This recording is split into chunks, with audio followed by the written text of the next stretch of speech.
Noticias del Valle, con toda la información. 9 de la mañana, 14 minutos en Super Noticias del Valle. Nosotros regresamos después de estos mensajes de interés para continuar con los temas aquí en esta mesa de análisis virtual, y hasta ahora pues también tenemos invitados, pero bueno, yo quiero que sea nuestro subdirector Norberto Tascón quien presente al invitado que tenemos a esta hora de la mañana y que ya está conectado con nosotros aquí en Super Noticias del Valle. El senador Rodrigo Lara. Él ha sido pues una de las personas que ha estado muy atento a la discusión del proyecto que ya hoy está para conciliación como ley del país, del famoso código electoral que ha tenido razones y sin razones. Pero para colocarlo en el contexto, doctor Rodrigo Lara, está con nosotros el director Humberto Pava, también en la mesa de trabajo, están los analistas Harvey Restrepo, Fabio Andrés Orejuela, Hugo Ruano y el suscrito quien le habla, además de Alejandro, que es el coordinador de la mesa. Pero entremos en materia, doctor Rodrigo. Ese código que acaba de salir para que hoy se comience la conciliación de Senado y Cámara, ¿usted cree, doctor Rodrigo, que nos va a salvar o por lo menos nos va a permitir tener unas elecciones más transparentes? Porque esa es la queja de todos los ciudadanos, que la registraduría o quien tenga la registraduría es quien finalmente elige. Hombre, esta es una pregunta muy atinada, porque eso es, pues, en el momento en que los ciudadanos pierdan la fe en la democracia, es decir, en la capacidad del pueblo para elegir a sus gobernantes, y piensen ya que son unos funcionarios corruptos de la registraduría y de unos clanes políticos los que eligen, pues se acaba la democracia. Ese es el cimiento, la base del granito.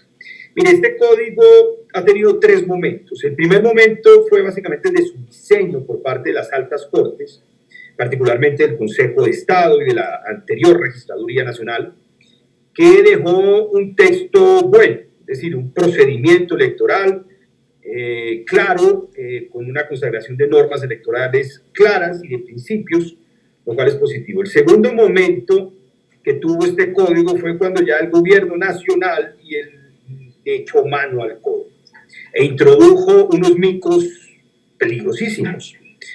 Por ejemplo, el gobierno se otorgaba a sí mismo facultades extraordinarias para nombrar a dedo por encima de la carrera administrativa una cantidad de registradores. Peligrosísima. Es decir, politización. Quien escruta, es decir, el que escruta politizado, elige a sus amigos políticos. Segundo, muy peligroso, para mí lo más peligroso, introducción del voto virtual, es decir, introducción del voto a través de correo electrónico, lo cual permite fraudes masivos, porque pues nadie sabe cuántos binacionales viven, por ejemplo, en Venezuela, o incluso en Estados Unidos. Nadie tiene un censo exacto de los colombianos en esos países, de sus partidas de defunción, de cuántos han muerto. Entonces la sustitución de identidades digitales era algo muy fácil, y era una manera, pues, de que llegaran, no sé, 800,000 votos de Venezuela. ¿Quién va a Venezuela a verificar si efectivamente existe? Eso lo introdujo el gobierno actual.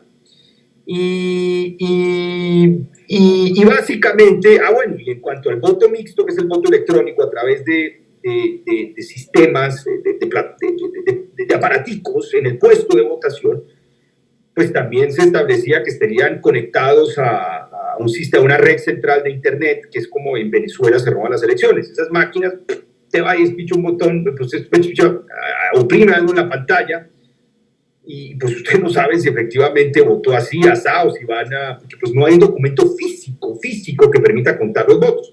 Si usted ve en Estados Unidos, sí, ha habido problemas como en cualquier proceso electoral, pero allá cuentan voto por voto, la expresión física del voto. Aquí querían que eso fuera en una pantalla y nadie pudiera auditar. Todos esos micos los desmontamos, cosa que ya de por sí es una victoria muy importante. Y se estableció, por ejemplo, que en el voto ese mixto solo, es decir, las máquinas no pueden estar conectadas a internet, y esas máquinas tienen que producir un voto físico que se deposita en una urna. Entonces eso fue muy importante. En segundo lugar, fue también muy importante que eliminamos el voto virtual tramposo, y fue también muy importante que pudimos establecer unas auditorías estrictas a los sistemas o los software que empleen en preconteo, en testigos, en jurados, la registraduría. Es decir, vamos a poder ir y mirar con expertos cómo contratan y pues evitar que se manipule el software. Y algo que también, no quiero tomar mucho tiempo la palabra, pero que es muy importante, es que logramos regular, Norberto, a las encuestadoras. Regular por primera vez a las encuestadoras, que ya no podrán producir encuestas alegres, sin ningún criterio o base científica que sirve para manipular el proceso electoral, sino que tendrán que hacer solo encuestas con márgenes de error de 5% en las regionales, 3% en las nacionales. En las preguntas más importantes, conocimiento, favorabilidad e intención de voto, siempre tendrá que haber un margen de error del 3%. Establecimos auditorías estrictas y supervisión y vigilancia y sanciones para las que hagan las cosas mal. Doctor Rodrigo Lara Restrepo, le habla Arbey Restrepo, y permítame hacer el énfasis en el Restrepo porque esa coincidencia me gusta. Mire, hay una duda muy grande, hay un miedo muy grande, y es que en otrora se decía que quien tenía registrador resolvía el problema de gran parte del proceso electoral. Entonces muchos le apostaban y se creaban unas pujas políticas por tener registrador para poder influir, inducir la elección. ¿Cómo controlar eso? Porque hoy en día la registraduría va a tener el control total digital, y digamos que ya no va a ser ese escrutinio pues pesado, se va a dar escrutinio también, pero el teclado va a funcionar muchísimo. ¿Cómo van a controlar eso de que no sea un botón ahora, como ese botón rojo pues que hablan tanto los americanos, y que no sea un botón el que nos cambie un proceso electoral, nos cante una elección y luego se vuelva un problema grandísimo para la sociedad poder confrontar eso que es más lento? ¿Cómo van a controlar ustedes, cómo van a garantizar en el modelo que eso no se repita otra vez? Con las auditorías, Arbey, con las auditorías. Si nosotros logramos efectivamente hacer auditorías al software en su momento de preconteo, en el software de los jurados, el software ya del conteo oficial, todo eso permite básicamente que los partidos políticos se organicen y vigilen el proceso electoral. Los más interesados en vigilar eso son los partidos políticos, tienen capacidad de organizar. Esa es la gran conquista que logramos. Está bien, ustedes van a montar unos sistemas electrónicos, pero nosotros vamos a auditar. Vamos a ver, senador, esa es la gran pelea política. Pero hay algo ahí importante, senador. Buenos días. Seguir insistiendo, voy a acuñar un término suyo, la fe en la democracia. Seguir creyendo que en el país, en una sociedad, por un documento, por un acto administrativo, se devuelve la fe en la democracia, la fe en la sociedad, en la cultura. Yo creo que es algo que no puedo concebir. Y yo le digo algo que hace mucho tiempo he querido decirlo. Para mí usted es una persona, un referente político, y su es un genio. Esperábamos que en un proceso de paz demostrara ese ímpetu para que no se perdieran las buenas costumbres de la historia del país.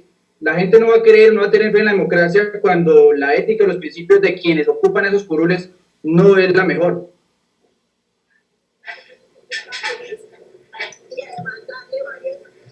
Sí, hay un problema de la representación política pues muy grave en el país. Eso es indiscutible. Es un sistema que tiene amplios sectores del Estado capturados por políticos rentistas del presupuesto nacional, que alimentan su poder político sobre la base del presupuesto nacional.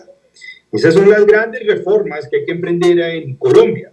Y es como sustraer la administración pública y los presupuestos públicos de su instrumentalización por parte de políticos carentes de ideas, carentes de convicciones, y que convierten eso en una actividad mercantil.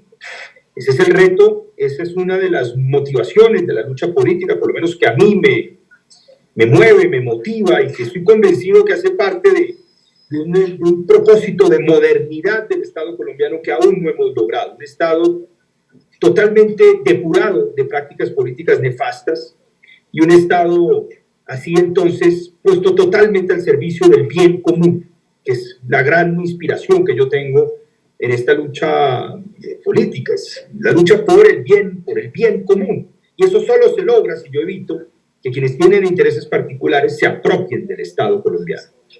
Senador, con los muy buenos días, le habla Fabio Orejuela. hemos escuchado y en el estudio que le hemos hecho a esta reforma, pues que celebran la paridad, de que ya hay paridad de mujeres y hombres, eso es importante. He escuchado ahorita que dicen, aunque es muy delicado, ¿no? Se tiene que mirar con lupa. Escucho ahorita por usted que se va a regular entonces las encuestadoras, que me parece importante, bastante importante, porque el que paga la encuesta es el que gana.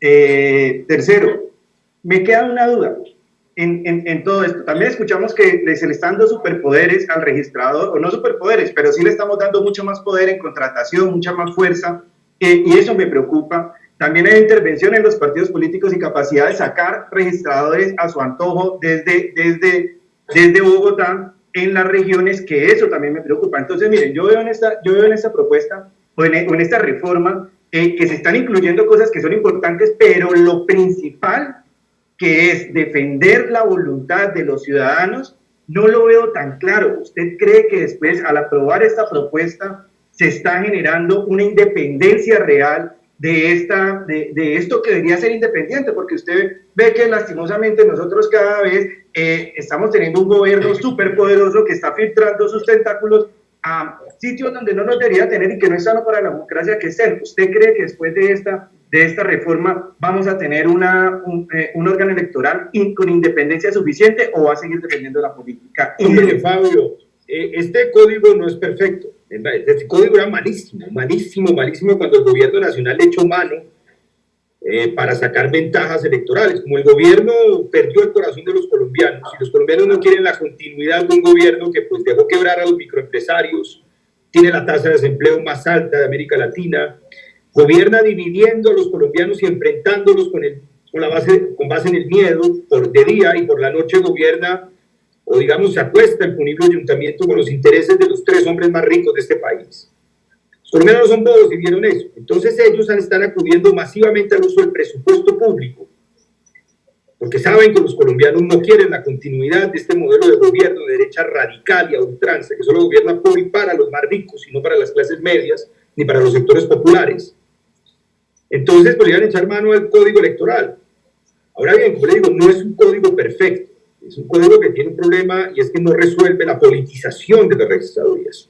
Pero Fabio, esa politización no es nueva, esa politización ya existe. Intentamos cerrarla, intentamos cortarla de raíz, pero no derrotar, porque pues el gobierno tiene puestos, el gobierno la plata que debió destinar para los microempresarios, para preservar el empleo formal de los microempresarios y las pequeñas empresas, no la destinó para los hogares, no la destinó para los microempresarios, ahora la va a destinar para hacer política. Por eso es que usted ve que todos esos sectores y clanes políticos están arrodillados al gobierno, por el presupuesto que debió ir a los hogares de los colombianos en plena crisis y a los microempresarios. Pero bueno, ya sabemos cómo funcionan y eso no va a hacer que los colombianos voten por ellos. Pero esa politización de la registraduría ya estaba, y no hay nada nuevo bajo el sol. Pero se legitima entonces con esta reforma, senador. Claro, pues le digo, eso es imperfecto, yo voté en contra, pero ahí hay un asunto. Cuando usted está en el Congreso de la República, usted se encuentra frente a esa disyuntiva, usted tiene la opción de votar todo negativo, está bien, yo voté los artículos politiqueros como este negativamente, pero tiene la opción de decir, bueno, está bien, los politiqueros van a ganar una partida, que es esta, pero les vamos a ganar otra, y es que les vamos a eliminar las facultades extraordinarias, les vamos a eliminar el voto virtual, les vamos a controlar el voto electrónico, les vamos a introducir regulación de las encuestas, porque ellos compran a las encuestadoras con contratos públicos. Y bueno, unas son de cal y otras son de arena. Doctor Rodrigo, no sé si Humberto Pava, director, quiere hacer una pregunta antes de que le formule algo. Sí, claro, quería primero que todo saludarle. Humberto. A ver, doctor Rodrigo, primero con el sentimiento que nos afecta de todas maneras mirar el pasado. Pues mi admiración primero por sus principios, me imagino que son heredados también, esos principios que usted tiene, son heredados, y me sorprende, pues porque también tuve un padre que estuvo 32 años en el Congreso y no tuvo ningún señalamiento, como fue también el estilo que nos dejó su querido padre. Entonces, simplemente decirle lo felicito por haberse desprendido y estar abrazado a querer la paz en nuestro país y a querer que se le sirva a las clases populares. Eso para mí es un sentimiento y un agradecimiento a que usted participe en este noticiero y en este estilo de periodismo que fue el que me enseñó mi padre Jaime Pava Navarro. De manera que, doctor, felicitaciones y siga para adelante, que atrás se empujan. Para mí me asustan un poco las palabras del senador. Cuando él habla de clanes, cuando habla de empresas, como satanizando de cierto modo el empresariado en el país, creo yo estoy de acuerdo con usted, senador, las prácticas corruptas entre político y empresario hay que rechazarlas, pero no podemos estigmatizar que el desarrollo, el modelo económico que tenemos actualmente ha permitido que seamos uno de los países insignia y que el bienestar y la prosperidad partan obviamente de este principio democrático que tenemos. Senador, perdóneme, doctor Rodrigo, y perdónenme, queridos analistas, yo le eché unas flores al doctor Rodrigo con todo mi corazón. Quiero decirle, doctor Rodrigo, que lo que pasa es que Hugo Ruano es del centro democrático claramente declarado y pues de la derecha por esa razón, del país. Por esa razón, pues sí, usted habla de derecha, el problema no es de derecha ni de izquierda, ya lo dijimos aquí en este programa. Pero de todas maneras, doctor Rodrigo, lo invito a que siga con ese mismo estilo de señalar a los corruptos, a señalar a los gobiernos que no están haciendo las funciones para las cuales creímos que habían logrado hábilmente ganar las elecciones. Entonces, doctor Rodrigo, muy querido, y siga para adelante, como le dije, que atrás empujan. Senador Rodrigo. Oiga, quería antes disculparme. Doctor Rodrigo, siga, doctor. Sí, gracias, querido. Había querido, después de la intervención de Humberto, seguir pues presentándole al doctor Rodrigo algo que es una inquietud, yo diría que muy generalizada. El anterior código, digamos lo que en su generalidad el anterior código electoral fue un código confeccionado de acuerdo a la estructura gobernativa que había, o sea, el Frente Nacional, es decir, donde los dos partidos decidieron, pongámonos de acuerdo y entonces para usted un delegado, para el Partido Liberal otro, es decir, el Partido Conservador y el Partido Liberal, que en ese momento eran los dos partidos fuertes en el país, en Colombia, terminaron haciendo ese código laboral, pero repartiéndose la registraduría de tal manera que crearon igualmente ese bipartidismo al interior de la registraduría, que en últimas no le daba garantías absolutamente a nadie diferente, sino al Partido Conservador y al Partido Liberal. Hoy tenemos ya una diversidad de matices, o mejor, de partidos en Colombia diferentes a estos dos que formaron el Frente Nacional, y por consiguiente el Frente Nacional ya no existe como tal en Colombia. Sin embargo, este código electoral le dio todas esas facultades y oportunidades para que estos dos partidos casi que se potencializaran con un organismo elector como era la Registraduría Nacional del Estado Civil. Ustedes nos dicen el código no es perfecto, estamos de acuerdo, pero también han tocado aspectos muy importantes dentro del código, pero se ha soslayado, en mi caso particular lo pienso de esa manera, doctor Rodrigo, algo que es necesario para que esto funcione, y es que los partidos realmente tengan una reforma también política que les permita ser unos partidos fuertes, no solamente el Partido Liberal y el Partido Conservador, sino todos los partidos en Colombia sean unos partidos fuertes, pero que tengan que atravesar por algo que se soslaya en el Congreso, y es la financiación total de las campañas, doctor Rodrigo, para que puedan llegar al Congreso, por ejemplo, personas que, como lo han dicho, algunos votan sin saber que votan. Y esto no pasa solamente en el Congreso, sino también en las asambleas y en los consejos. Tuve la oportunidad de estar en esa asamblea y yo me quejaba de eso. Hay gente que va a pupitrear, gente que aprueba cosas, doctor Rodrigo, que no sabe qué es y que solo se enteran cuando esas normas comienzan a volverse una especie de boomerang en contra de esas mismas curules.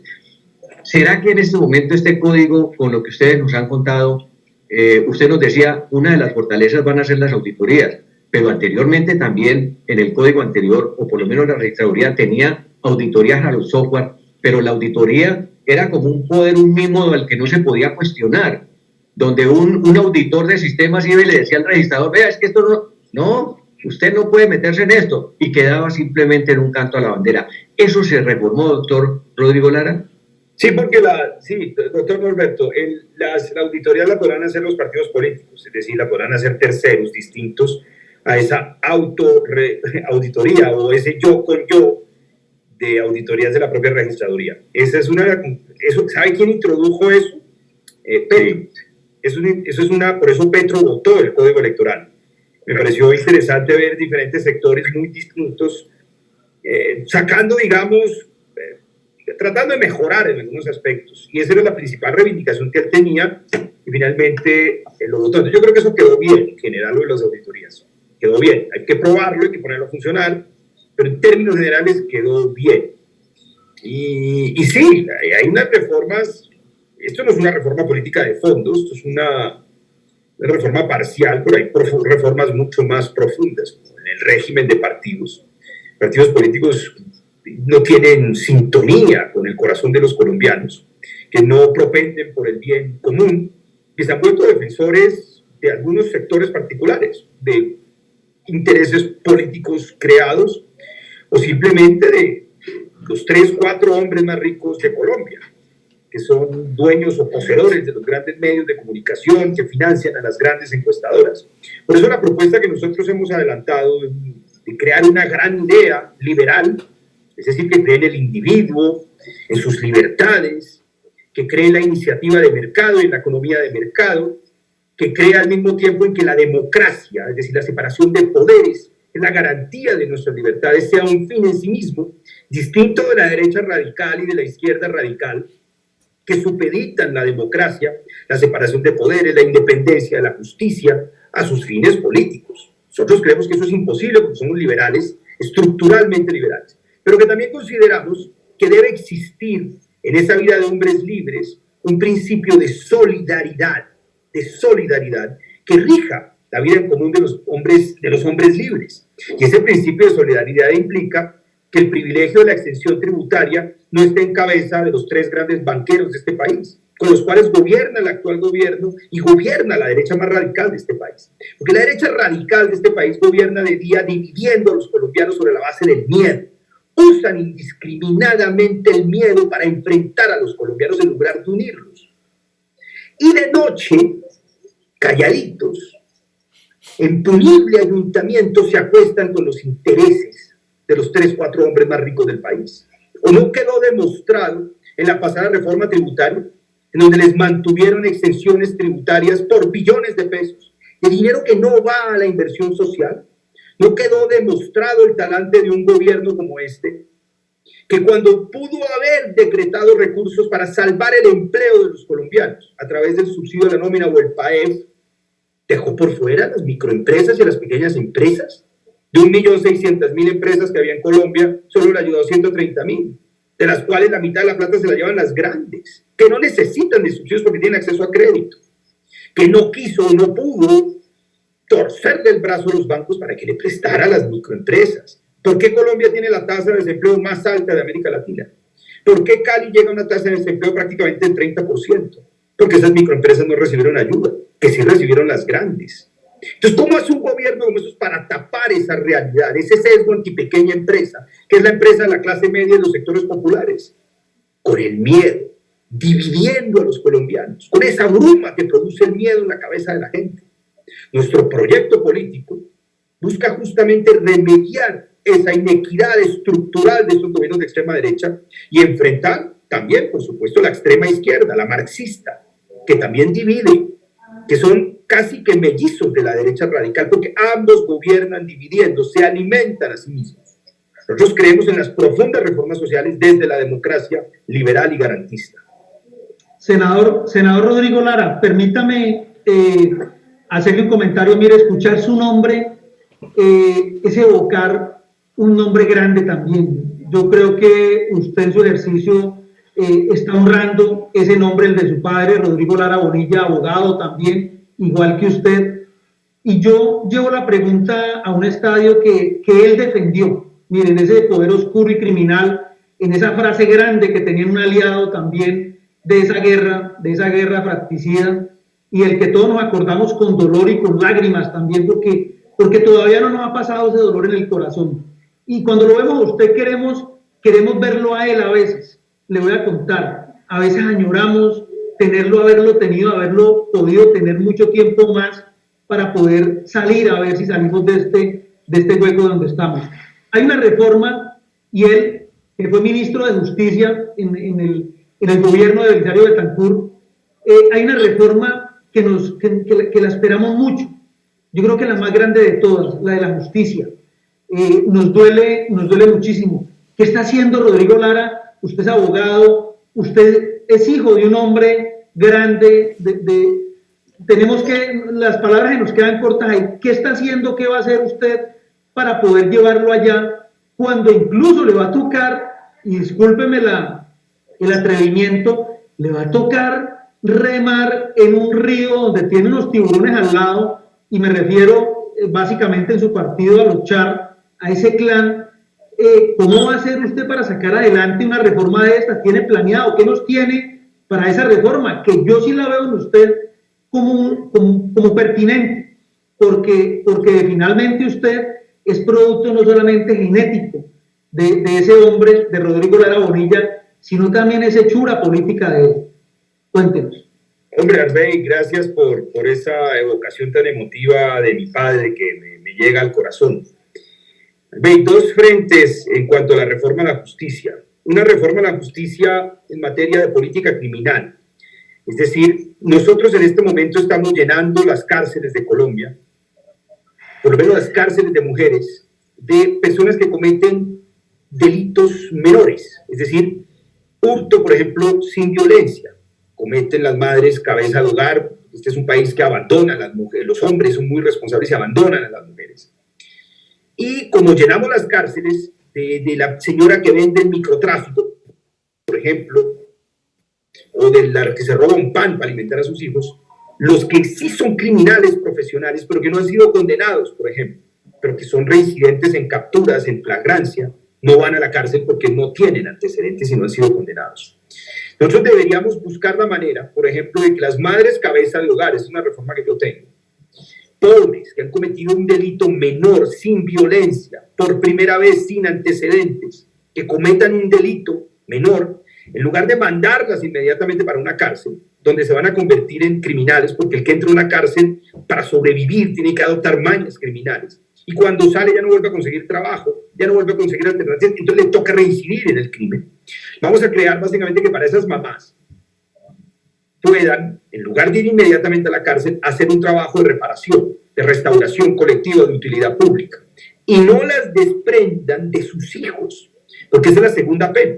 Si usted manda a esa mujer que se robó un pan inmediatamente para la cárcel, esa mujer ya no puede cuidar a sus hijos ni trabajar para sostener a sus hijos. Y sus hijos salen del colegio, entran en la criminalidad, consumen el licor, drogas.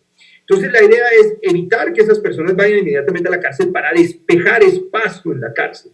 Y que ese ladrón de celulares violento, ese ladrón de todos los días violento, que volvió el crimen una vida, un ejercicio de vida permanente, pero que no va a la cárcel porque no tiene antecedentes, porque no ha sido condenado aún por la lentitud de la justicia, vaya inmediatamente a la cárcel en esos espacios.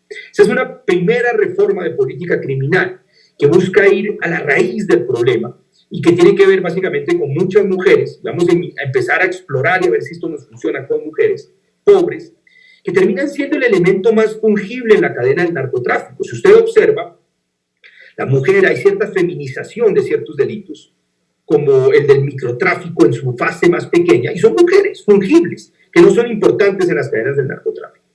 Con los que sí no puede haber contemplación alguna es con el mafioso, con el narcotraficante, con el que vende y llena de droga las calles y los parques de Colombia. Yo saqué una ley también muy importante que prohíbe el uso, transporte y porte de droga en ciertas partes, como los parques, por ejemplo, que es el espacio de esparcimiento de millones de familias, los entornos de los colegios, las zonas comunes en los conjuntos residenciales. Puede ser prohibido completamente hasta el porte de la droga. Entonces ya la policía puede entrar a un parque y si alguien porta droga se la puede quitar, cosa que no pasa con la dosis mínima.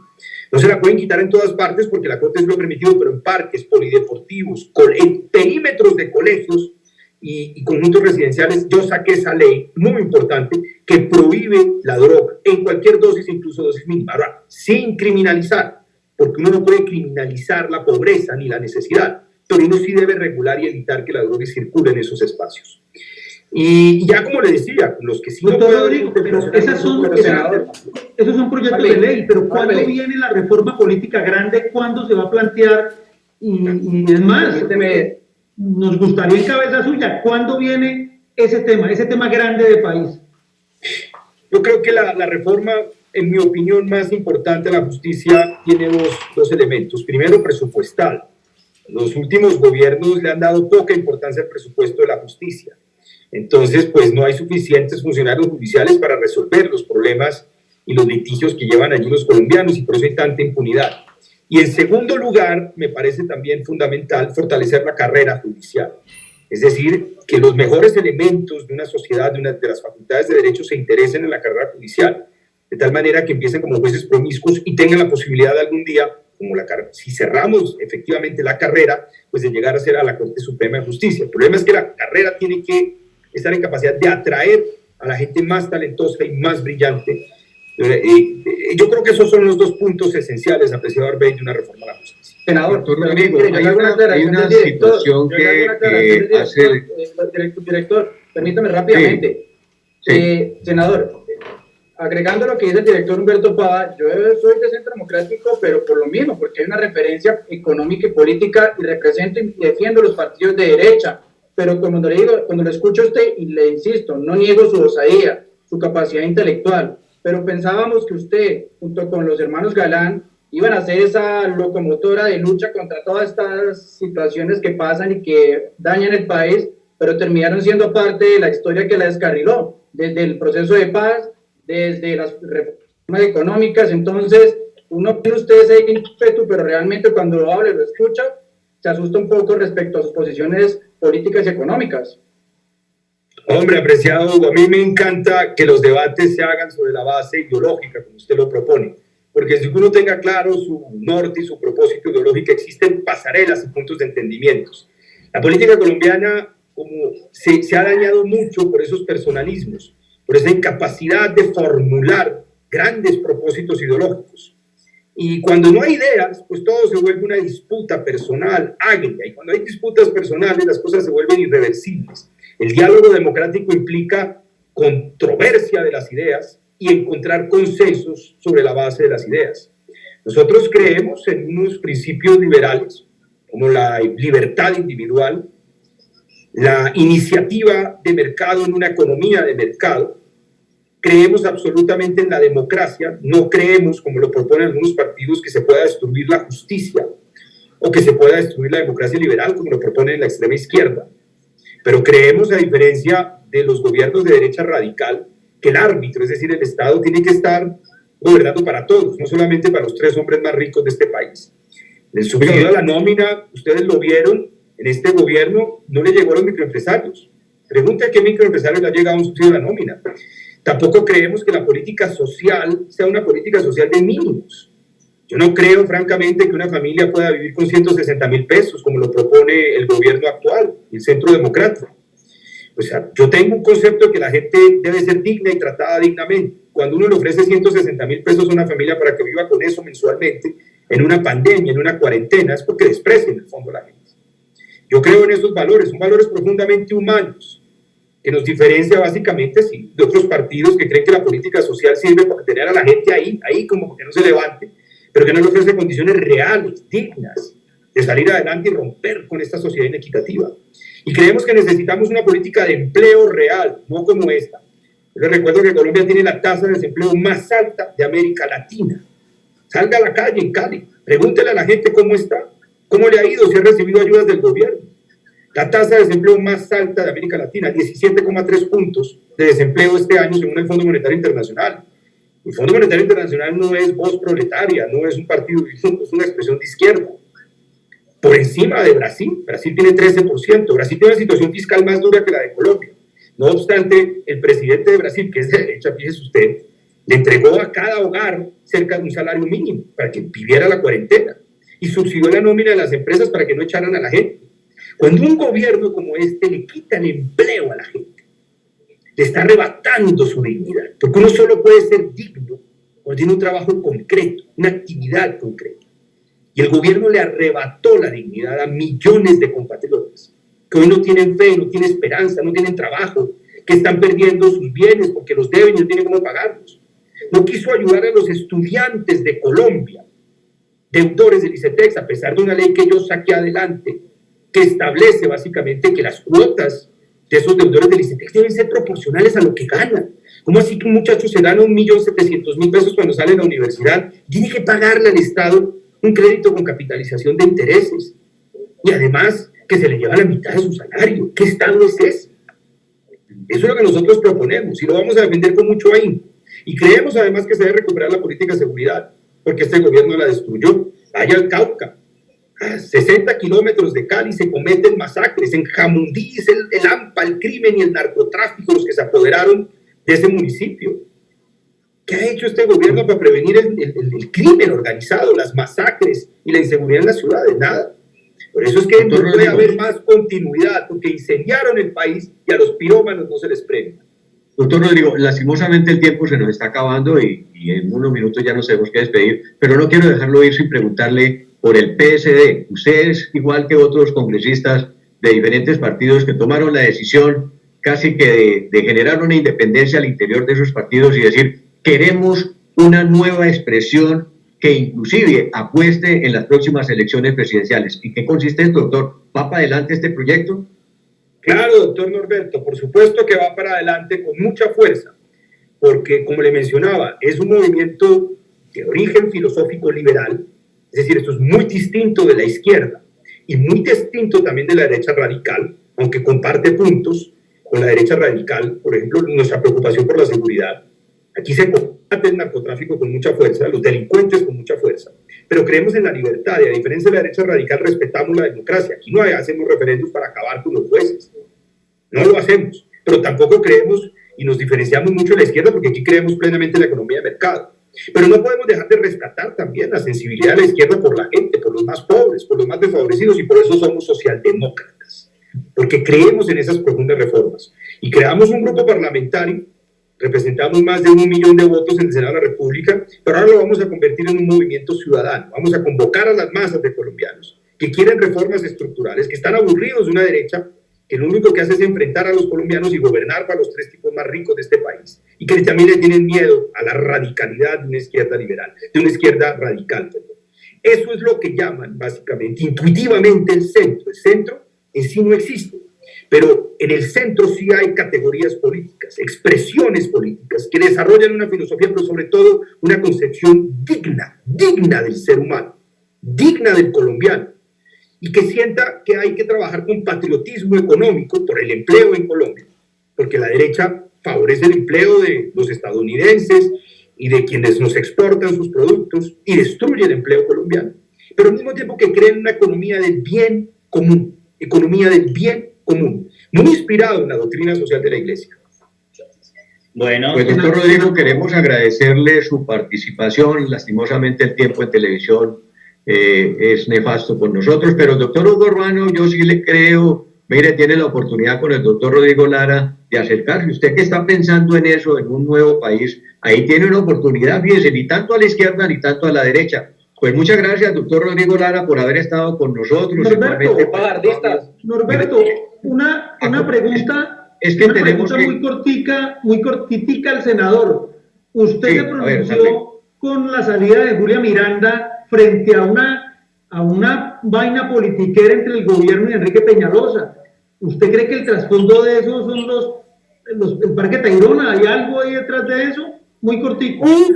El Parque Tayrona hay mucho más. El Parque Tayrona es una cosita así de grande frente. Cuando usted tiene una joya o joyas, que son los parques naturales colombianos, usted se imagina la cantidad de tipos ávidos tratando de lograr desarrollos al interior, y le entregaron esos parques, y le entregaron a un hombre como Peñalosa, al que no le tembló la mano para comprar motores diésel viejos que empiezan a circular este año, que contaminan a los niños y a los ancianos, desenhuesando una empresa como Volvo, a un tipo que no le tembló la mano para destrozar la única reserva ambiental que queda en Bogotá, que es la Van der Hamen, pues el manejo de los parques naturales, y le entregaron al Viceministerio de Ambiente. Calcule los intereses económicos que se están cocinando y el desinterés y el desprecio más profundo de este gobierno por la protección del medio ambiente.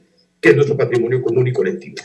Bueno, ahí es el senador Rodrigo Lara. Muchísimas gracias por habernos acompañado el día de hoy aquí en esta mesa de análisis virtual, y también muchísimas gracias a nuestros analistas, a nuestro subdirector y por supuesto a nuestro director, y a ustedes en casa por recibir la señal de Supernoticias del Valle a través del canal Cali TV. Muchas gracias. Ya nos vemos la próxima semana, pero espere, a mediodía nuestra